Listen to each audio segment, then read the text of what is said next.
Welcome back to the Represent Podcast. We're here, ladies and gentlemen. We are here after a 2-week break. We are feeling better than ever. We're feeling great. No, I did not plan to take a 2-week break, but I don't know what it is, but my allergies have been just feeling like straight up garbage. So like breathing's been hard, talking's been weird. It's just been just whatever. But we're back, so that's all that matters. And I just want to go straight in today. I was reading this passage out of Luke 6, and we're going to hit a couple verses, but we're going to start off with this verse right here. Luke 6:46. Why do you call me Lord, Lord, and do not do what I tell you? Why do you call me Lord, Lord, and not do what I tell you? This is Jesus. Jesus talking to his people. Why do you call me this? Why do you even open your mouth and not do what I tell you? Hey, Jesus, my man. Yeah, Jesus. Oh, we love you, Jesus. Yes, we'll do anything. Why do you come with that energy, but you don't do what I say? And that hit me this week. Because I've been struggling. You know, this is the year of discipline. This is the year of we're going to get right. I've been struggling. Not being disciplined. Being quite lazy, I might say. And reading this verse, why do you even call me Lord, Lord?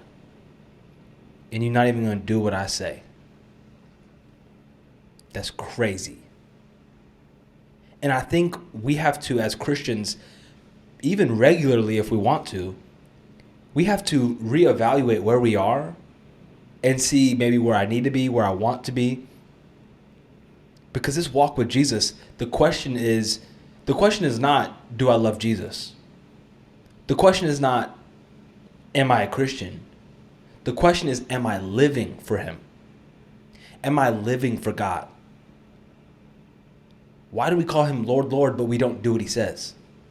Because to live for God, to be a man or woman of God, you have to do what he says. A lot of us are Christians. A lot of us go to church. A lot of us have a Christian podcast, but we don't do what he says. I can close this podcast down, post it, y'all listen to it, whatever, and I can go home and not be obedient to what he says. I cannot get into my word. I cannot pray. I cannot love people. I cannot share his word.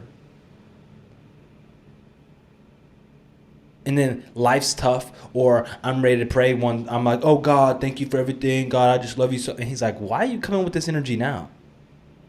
You haven't been seeking after me in the last week and a half. And you coming to me talking about hey God. Are we living for God? Let's read the rest of this. Because this whole, little subtitle is Build Your House on the Rock. Why do you call me Lord, Lord, and not do what I tell you? Verse 47, everyone who comes to me and hears my words, not just hears them, but does them, I will show you what he is like. He is like a man building a house who dug deep and laid the foundation on the rock. And when the flood arose, the stream broke against the house and could not even shake it, because it had been well built. But the one who hears and does not do it, it is like a man who built a house on the ground without a foundation. When the stream broke against it, immediately it fell, and ruin of the house was great. I don't know why that was so hard for me to read. Anyways, someone who hears my words and does them is like a man who builds a house with a firm foundation, and it ain't gonna shake. But a man who hears my words, I'm a Christian, great sermon, pastor, but does not do what it says, it's like a man who just built his house with straw, and the big bad wolf came and blew it away. No power in it, no strength. That's your life. Your life has no strength if you're hearing God but not listening to God. There's a difference. Are you hearing God or are you listening to God? I can hear what my mom tells me to do, But listening to her means that I'm doing what she says. I can hear the fact that she wanted me to take that trash out. But to listen to her means I heard her and I got up and I did what she asked. A lot of us hear God. We hear what the Bible says. We hear not to be lazy. We hear to get up. We hear to love people. We hear to evangelize. We hear these things, but we aren't listening to these things. And that's the problem. And then we get to a point in our Christian lives where we're older and we don't even want to hear these stories that we've heard whenever we were little. Oh, I already heard that story. Oh, I already heard that story. John 3:16, yeah, I already heard that. Yeah, the problem is that's all you did. All you did was hear it. So we're going to read it again. And this time you're going to listen to it. I've already heard this story. I've already heard this passage. I've already heard these things. I've already heard you say that. All right, but now we're going to listen. And now we're going to put it into action. A lot of us complain about not having a strong life, not having a strong house, not having a strong temple on the inside. It's because you're not doing what God has asked. Because everything God is asking you to do, it's actually to help you. But he's asking me to do something hard. He's asking me to do something, and it may take me into an area where I don't like, or I'm uncomfortable, or I'm doing. I promise it's for your benefit. I promise it's to build you, not to tear you down.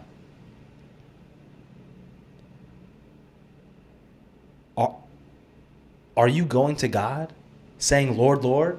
Are you going to God saying, oh, I love you. God, you're awesome. God, I need this. I need that. I want this. God, you're just so amazing. But you're not doing anything? Is that you?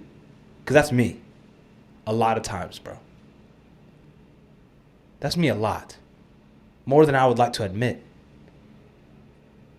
And I think for Christians, myself included, obviously, a lot of times we like to go to God and we like to say, God, I'm struggling right now. God, I'm really messing up. God, I really need your help. And we're seeking God to give us help for our problems, but you only have these problems because you weren't listening to God in the first place. So you're like, God, give me something to help fix this. And God's like, bro, I gave it to you. I gave it to you last month and you just didn't listen. That's why you're in this pit right now. Look at the people in the Bible. Jonah, go to Nineveh and talk to these people. No, I'm not going to do that, God. Okay. Big fish swallows him up. Now, Jonah has a problem. If I'm in Jonah's situation, I'm inside of a big old fish. I'm like, God, I need your help. God, I need your help. Hello. The only reason why you're in this big fish is because you did not listen to God in the first place. Why do you call me Lord, Lord, and not do what I say? How can you claim God to be Lord of all, King of kings, Prince of peace, and not obey him like a king? We call him the king, but you do not obey him like the king. If we were back in the day, back with kings and princes and all these things, or if you're in England today, if the king walks in the room, you're going to do what he says. Period. Why? Because he's in charge. And we call God, with all these worship songs, King of the universe, Prince of peace. All this nice stuff. You are worthy of it all. You are worthy of it all. For from you are all things, and to you are all things, and you deserve the glory. Yeah, worshiping, talking about how great God is, but you're not obeying him. For you to not obey who you call king, that means you must not really believe that he's king. Huh. Little Minecraft villager voice there. Huh. Real talk, man. I think it was George Janko who said it. I saw it a couple weeks ago, and he said he asked his friends and who are Christians, and they're like, yeah, but I don't really read the Bible. I really don't, pray that much. And he's like, then I don't know if you love God. And he said, not to sound judgmental, but how can you say that you love God but not seek after him? How can you say that you love God but not do what he says? I remember whenever I was little, and my mom, in a sense, was kind of being serious, but really she was just trying to prove a point to me whenever I was little. I was like 10, 11, 12. I was at that age where I was really being kind of ornery. I was being a jerk. I was being disrespectful all the time. And my mom was just talking to me one day, and I just looked at her. I was like, I love you, Mom. And she looked at me, just a plain face. And she said, do you, though? Do you love me, Duke? I was like, yeah, of course, Mama. And she said, well, these last couple weeks I've been asking you to do stuff, and you've been giving me such a hard time. I've told you to take out that trash 10 times and you haven't done it yet. I told you to do this and you haven't done it yet. Anytime I tell you to do your homework, you're yelling at me. Anytime I do that, and you're getting attitude. And she listed all these things. Me being a jerk. Me being disobedient. And she made the list and says, I'm glad you say you love me. But here on this imaginary list, it does not look like you love me. What does our list look like for God? Duke, I told you to do this. I told you to go here. I told you to love that person. I told you to seek him. I told you to read your Bible. I told you to study. I told you to do this. I told you to pray. I told you to seek me. I told you to... And now all of a sudden you're like, God, I love you so much. Do you though? Because, geez, fam, it doesn't look like it. Do you love God? I can tell you love your friends. I can tell you love your family. You're hanging out with them. You're talking to them. You're building relationships. Your friend calls you up. You're over at their house to help them out. You're doing all these things. I can tell you love your friends because of your actions, because of the fruit it produces. But do you love God? Because he's asking you to do these things. He's asking you for time. He's asking you for a little bit of sacrifice, and you're not giving it to him. So how can anybody else see that you love God whenever you're not even showing it through your actions? Why do you call me Lord, Lord, and not do what I say? How do you live for God?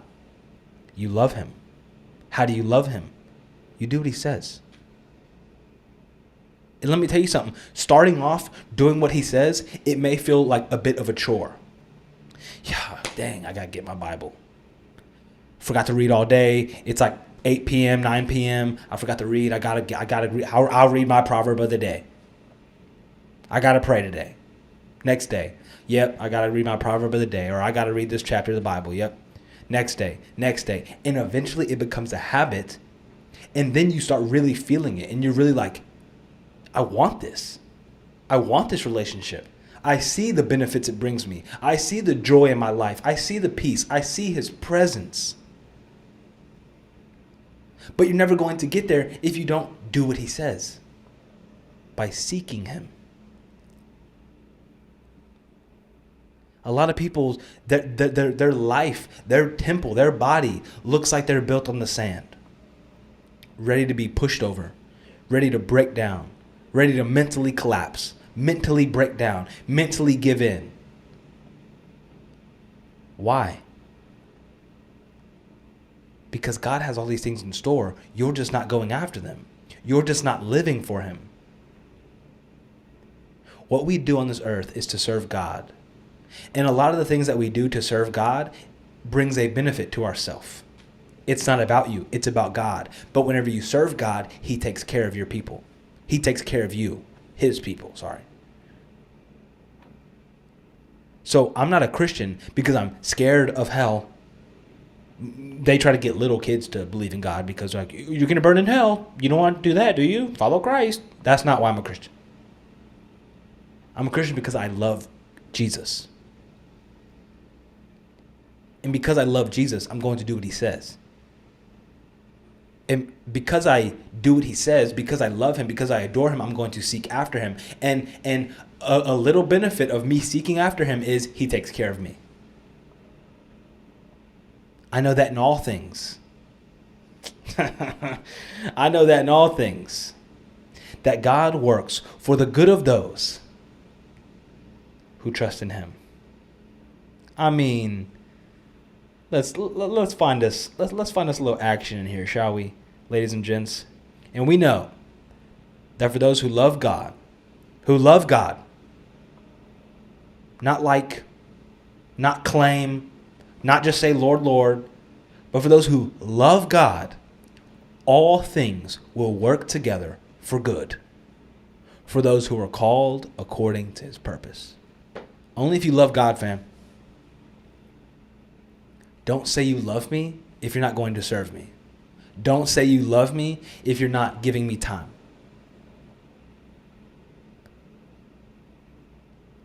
If I had a family member pass away and they left me a book of notes for me, things that they kind of wanted me to do, things that they thought about me, their thoughts, their ideas, I'd read that sucker all the time. God has something for you. So why are you not reading that all the time? Why are you not seeking him all the time? And I think sometimes we just get caught up so much on culture and caught up so much on this life that God's in the back of our mind.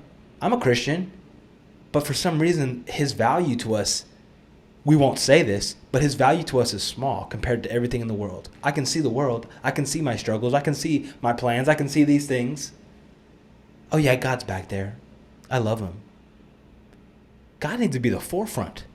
God needs to be the thing in the middle of your eyes, that every decision that you make is because he's right there. How is this going to help me with this? How is this going to help me get closer to him? How is this going to help me do what I'm called to do? That's what our life needs to be. Not having him in the background saying, I'm a Christian. I remember there's a student, and the student was tough, man. Youth ministry student was tough. And before he really started coming to our church, he was having troubles at school. He was fighting kids, cussing people out, doing all this stuff.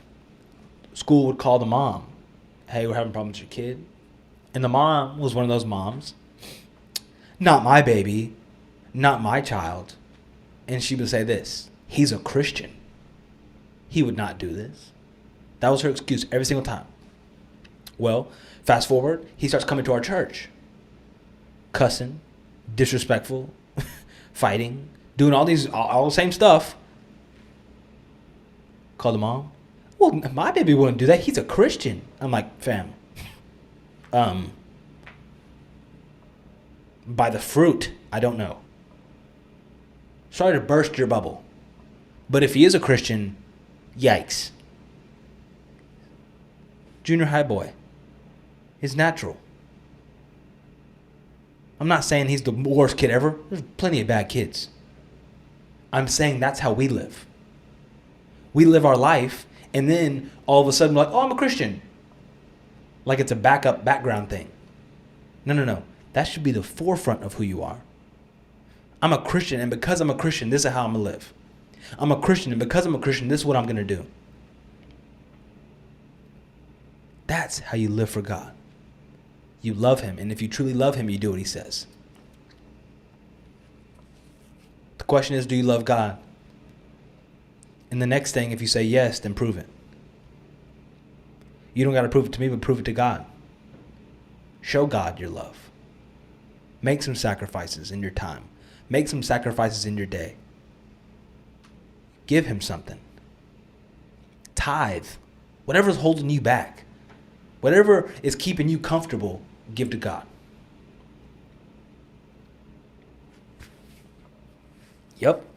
Yep. Live for God every single day. And it's only until then that you can truly represent Christ. Represent Podcast every single Tuesday. That's all I got, fam. That's all I got. Live for God. Love him. Do what he says. It's easy. No, it's not. Let me not say that. It's not easy. And that's how you truly show your love. Doing things that aren't easy for the one you love. A dad getting up early mornings to go work a manual labor job for his family to provide food and to provide a roof over their head.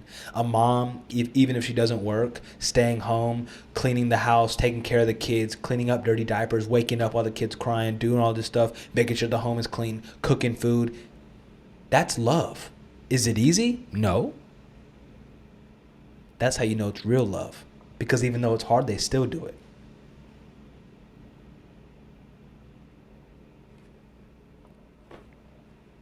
Do you love God?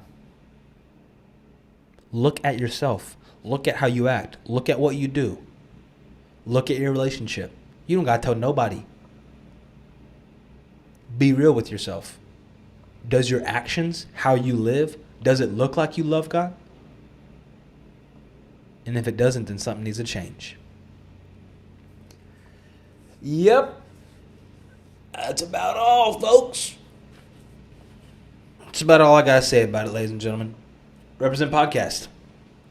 Represent Christ everywhere you go. Love God, love people. Bring God to the culture.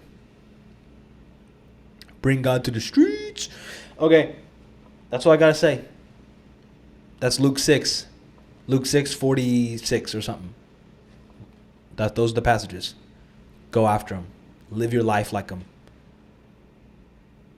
Build your house up on the rock. And you won't be drifting everywhere. Love y'all. Represent Podcast. All social media. Every Tuesday. We're back in business. I love y'all. Represent Christ. Love God. Do what he says. Serve him. He's the king. Act like it. Peace.